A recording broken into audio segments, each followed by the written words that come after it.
혹시 이런 말 들어보셨어요? 빠르고 급진적인 변화를 원한다면 오히려 속도를 늦춰야 한다. 와, 이게 언뜻 들으면 완전 모순 같잖아요. 그런데 어쩌면 오늘날 우리에게 가장 필요한 리더십이 바로 이런 역설에 담겨 있을지도 모릅니다. 네, 바로 이 질문이 오늘 이야기의 핵심입니다. 윤정구 작가가 제시하는 급진적 거북이라는 아주 강력한 리더십 철학이 바로 여기서 시작되거든요.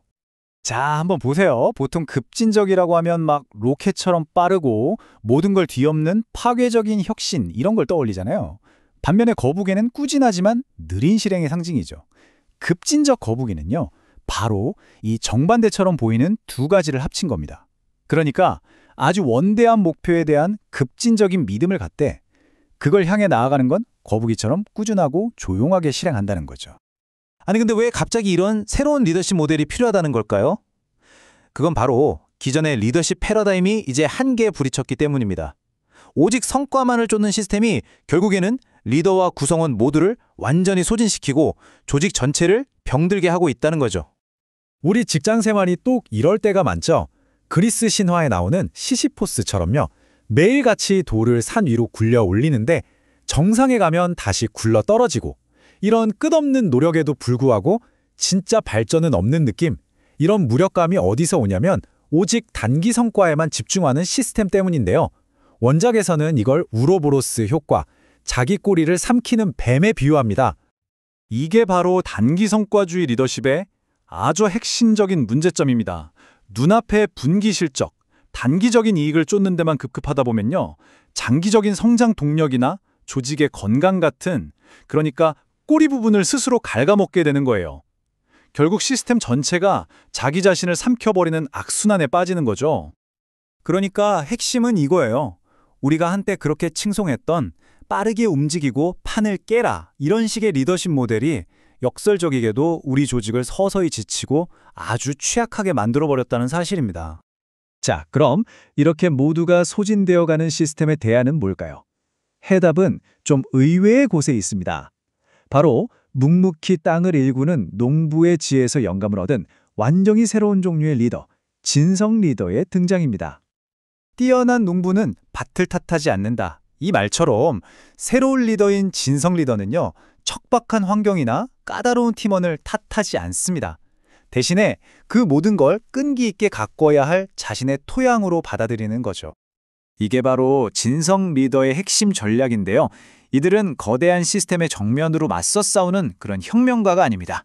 오히려 자신이 맡은 작은 땅에서부터 조용히 하지만 아주 꾸준하게 변화를 경작해 나가는 정원사에 가깝다고 할 수 있죠. 자, 그럼 이 진성 리더는 구체적으로 어떻게 행동할까요? 바로 여기에 급진적 거북이의 핵심 전략이 숨어 있습니다. 믿음은 급진적으로, 실행은 꾸준하게, 이 두 가지가 어떻게 결합되는지 한번 자세히 들여다보겠습니다. 이 두 단계의 과정이 바로 변화를 만드는 엔진입니다. 급진적 믿음이 우리가 가야 할 저 멀리 있는 명확한 목적지, 즉 북극성 같은 거라면 거북이의 행동은 우리를 그곳으로 데려다줄 가장 확실하고 안전한 운송수단인 셈이죠. 헬렌 켈러의 이 말이 딱 거북이 전략의 핵심을 보여주는 것 같아요. 세상의 큰 변화는 어떤 영웅 한 사람의 극적인 행동이 아니라 수많은 보통 사람들의 작지만 헌신적인 노력이 모여서 이루어진다는 거죠. 이게 바로 작지만 끈질긴 행동이 만들어내는 복리의 힘입니다. 좋아요.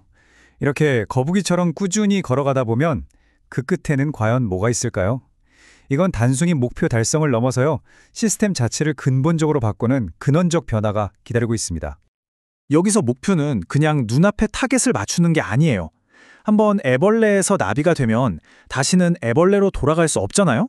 그것처럼 시스템의 체질 자체를 바꿔서 다시는 과거로 돌아갈 수 없는 그런 지속 가능한 번영을 만들어내는 겁니다. 우리가 흔히 보는 성과는 롤러코스터 같아요.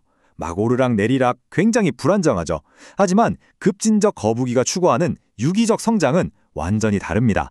처음에는 굉장히 더디고 성과가 없는 것처럼 보이다가 어느 순간 임계점을 딱 넘으면 기하급수적으로 성장하는 제이커브 형태를 띠게 되죠. 이게 바로 시스템의 건강을 챙기면서 만들어내는 진짜 지속 가능한 성장입니다. 자, 이제 거의 다 왔습니다. 이 모든 과정을 거친 리더에게는 궁극적으로 무엇이 남게 될까요? 여기에 이 리더십 스타일이 남기는 유산을 보여주는 가장 아름다운 비유가 있습니다. 사마천의 사기에 나오는 아주 유명한 구절이죠.